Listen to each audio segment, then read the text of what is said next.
Hello, world. My name is Stephen Walker, and welcome to A Walker in the Woods.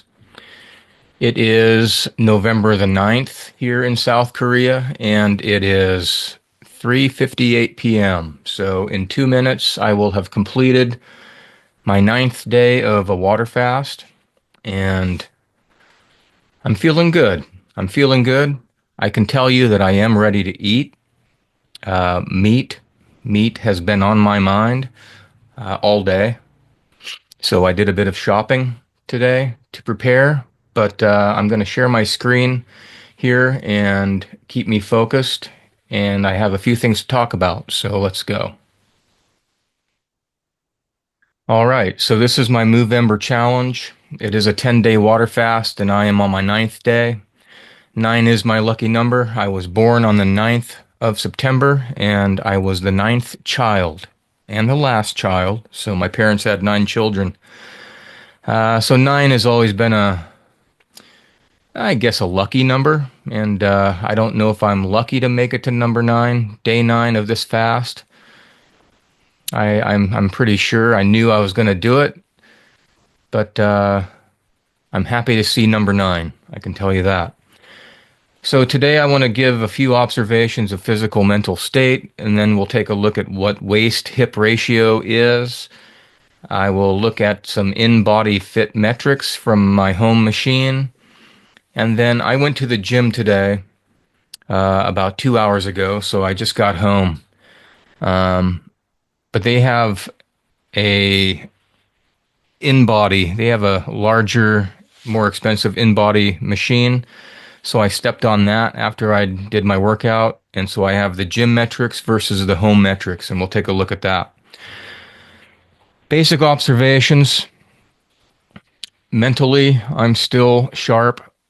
The eyes are still sharp, not quite as sharp as they were 3 days ago. The gym workout, the bench, I couldn't quite lift what I usually lift, so I think the strength is starting to fade a little bit. But I did everything else in the gym, and I usually spend about 45 minutes to an hour in there. So I basically do sit-ups, both forward and then working the back, the lower lumbar. I do some dumbbell work. I do the pec deck. I do the bench and lower body. I do some leg raises and some squats. So I do upper body and lower body generally. I don't really focus or isolate, and I don't really lift terribly heavy weight. I try and do higher reps and more of them. So I don't really want to build muscle. I'm 53, so I'm just kind of wanting to trim and keep the muscle that I have strong. So yeah, and then digestive, digestively speaking, this morning again when I wake up, there's always a bit of movement going on, a bit of sound coming from down there, not from the belly, but from the lower GI. And again, I think it's just the lower intestine, the colon, kind of squeezing out the last bits and pieces and air and whatnot. And so this morning I did not have a movement, and I don't feel like having a movement. So things are kind of going dormant down there. That's about it. I'm feeling good, and I'm looking forward to the last day, which starts. It's 4:02, so the last day starts now. What is waist hip ratio exactly? We know what a waist is, we know what a hip is, but let's take a little bit closer of a look. So the waist hip ratio, or waist to hip ratio, the WHR, is the dimensionless ratio of the circumference of the waist to that of the hips. This is calculated as waist measurement divided by hip measurement. So, for example, a person with a 75 centimeter waist or a 30-inch waist for the Americans and 95 centimeter hips or 38-inch hips has a waist hip ratio of about 0.79.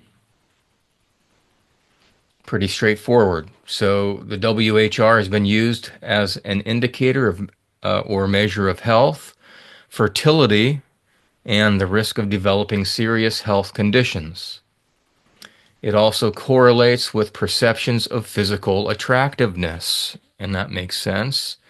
When we think of the woman or the man, the beer belly is not the most attractive asset for a man or a woman. So, yeah, we want our waist to be thinner than our hips. The WHO, the World Health Organization, it advises that a healthy WHR is 0.85 or less for women and zero point 0.9 or less for men.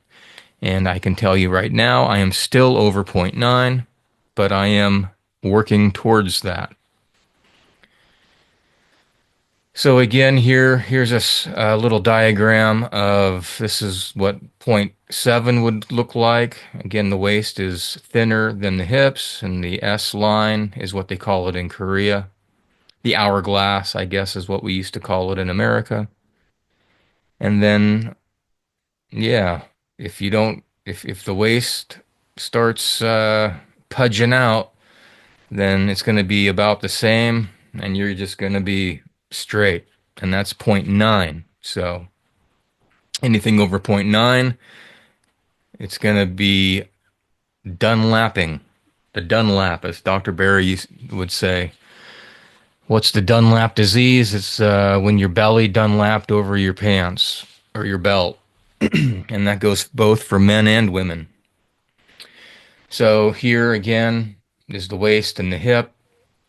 And if you do it at home without a machine, you want to measure the waist at the narrowest point. Looks like just above the belly button. And then the hips just right at the groin area. And then you'll just divide the waist over by the hips. Centimeter, inch, whatever metric you want to use. But that is the waist-hip ratio. Now you know. And so this morning, I jumped on my InBody Fit, and here are the results. So now I did this at 7:26 in the morning. So let's take a quick look. Yesterday I was at 92.2 and I dropped 0.4. So yesterday I think I dropped about 0.4, 0.6. Today I dropped only 0.4. I was dropping 1 kilo a day, or about 2.2 pounds a day for the first 6-7 days. And then now it's getting a bit slower.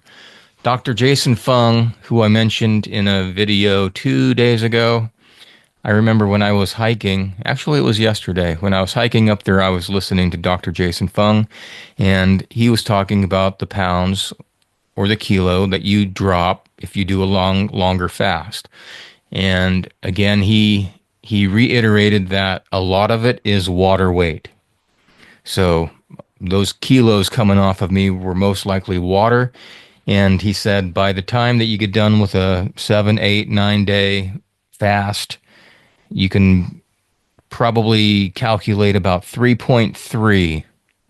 I think he said pounds, 3.3 pounds. Or was it kilo? I can't remember. I'm terrible with numbers. But anyways, the significant amount of it is water weight that you lose. And you can expect to have that water weight come back if you go back to the standard diet. So it's not easy to get rid of that fat. And with the carnivore diet, which is what I will be beginning on the 11th of November, hopefully I'll be able to I'll stay in ketosis because I'm not introducing any carbs. And so I look forward to be losing proper fat. over the next 20 days, and then we'll see what happens, what my numbers look like at the end of November. And if they're still on a good trajectory, I'm going to continue with the carnivore. BMI 29.2 yesterday, and now it's 29.0. Skeletal muscle mass, it was down to 39.4, and now it rose a bit back to 39.9. The soft lean mass was yesterday, it was 65, and this morning, it was 65.5. Basal metabolic rate, 1854 yesterday, 1868 today. It went up 14 kilocalorie. Percent body fat, I was 25.5 yesterday. I went down 1%. And then body fat mass, 23.5 yesterday, and I dropped 1 from yesterday morning into this morning. I generally weigh myself in the morning when I wake up, maybe an hour or two after I wake up, actually. The visceral fat level was 11, and this morning it was 10. So it's kind of fluctuated between an 11 and 10 over the week, over the 10 days. The waist tip ratio, so again, 0.9 for men is ideal. I started out at 1.02 and I'm back to 1.02. So I want to see that go down, and I want to see the visceral fat continue to go down. The fit score was 751 yesterday and 764 this morning. Now, as I told you, I went to the gym this morning. I keep forgetting to forward these things, so we'll take a look real quick. Pyojun is the normal, and the above over here is above normal, and I'm still above normal on everything. And above, visceral fat, again, if it's 10, I'm right on the cusp. Waist tip ratio, I'm over. And then I'm doing it always in the morning. This is my 9th day, so I'm doing well as far as consistency. And I'm on my 2nd week of using it every day. So now this one here, this is, let's see, 24. So I'm 24.5, and this is the Chejibang Baekbunli. Now that is the percent body fat. And so there's 99 people about that are using this app with this metric. And so I am in the 20.1%, so I'm down over here. And percent body fat, I'm going to say I'm better than the majority. Got one dude over here at 41.1, and the lowest is 19.5. And then the other metric I want to show you that this machine gives, Chejibang Baekbunli. Okay, and so that is the body fat mass.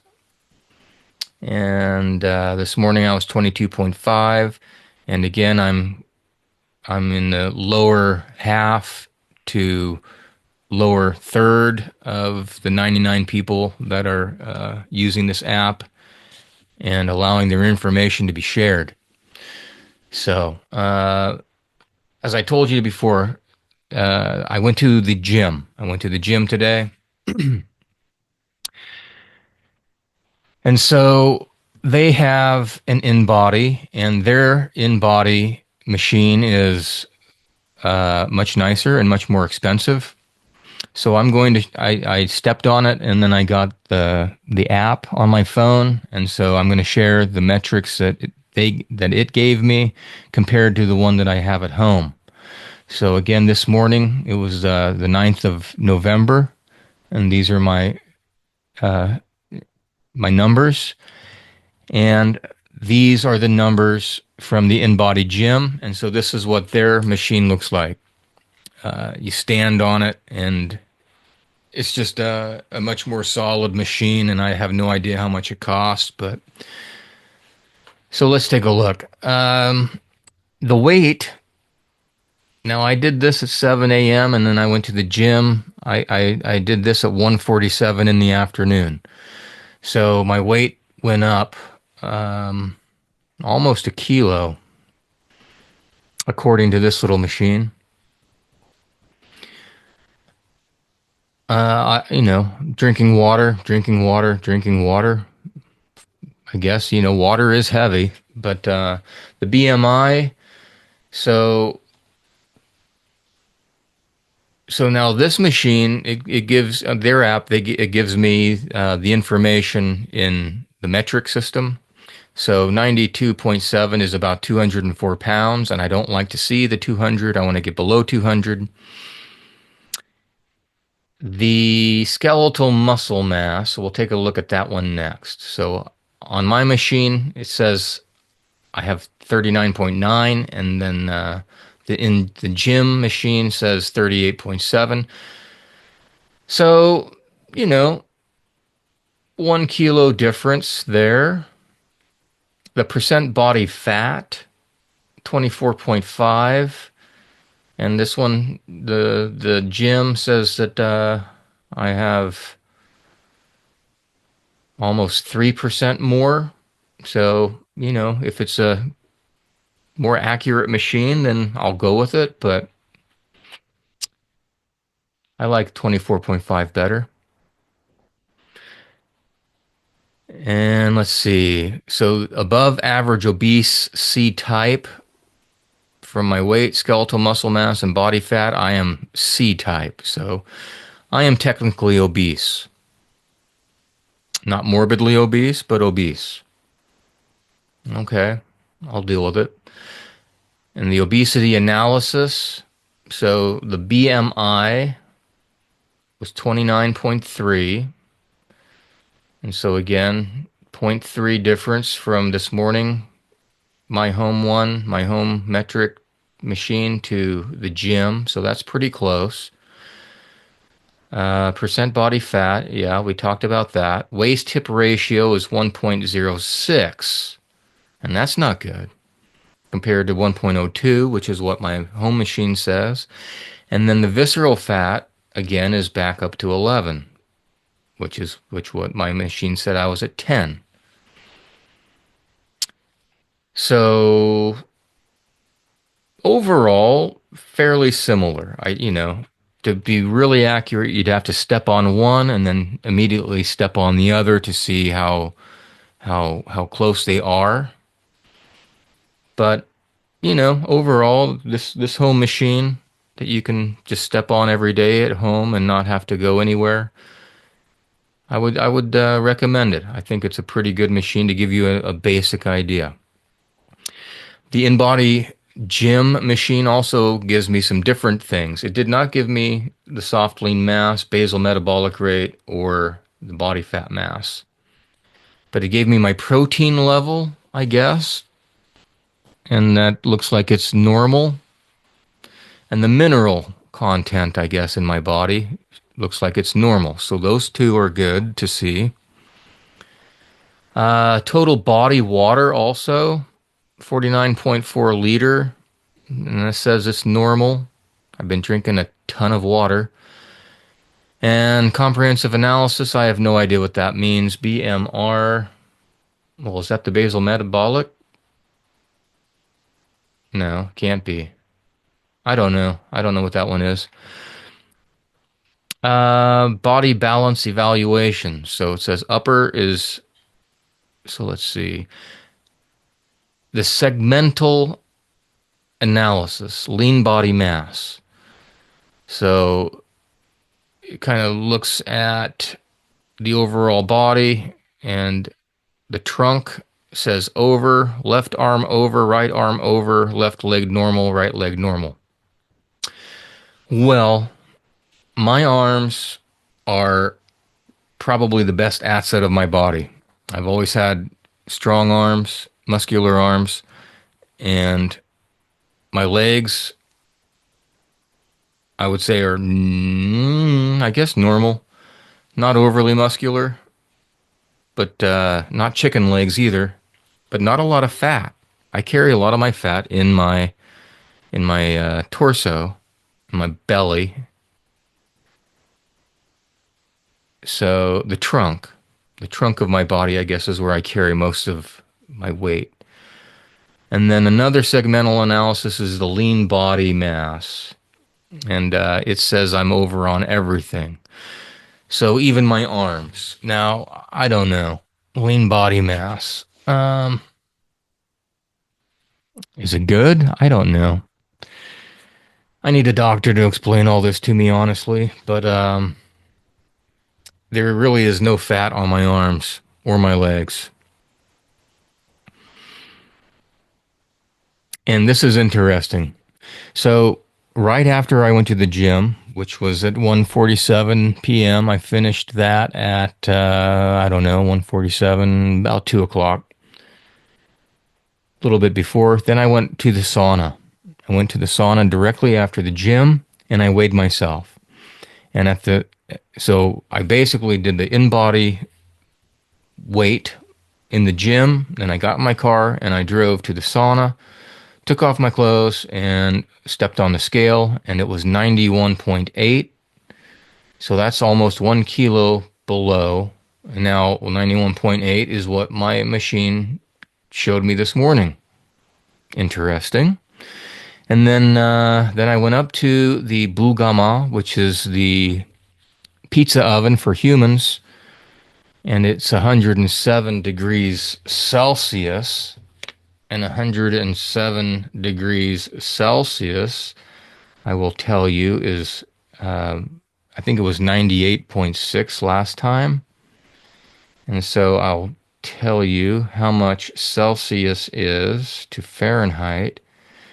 And 107 is 224.6 degrees Fahrenheit.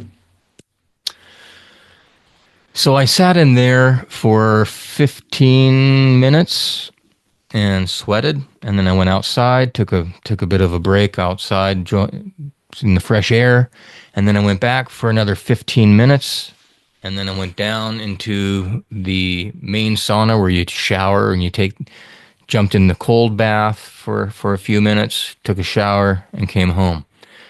But after I finished the Bugama, I was 90.90. So I basically, again, water weight, I dropped almost a kilo, sweating it out for 30 minutes. So the moral of this story is your body's changing. Your body's always changing. And so that is what I'm going to end with as my quote. The secret of change is to focus all of your energy not on fighting the old, but on building the new. The secret of change is to focus all of your energy not on fighting the old, but on building the new.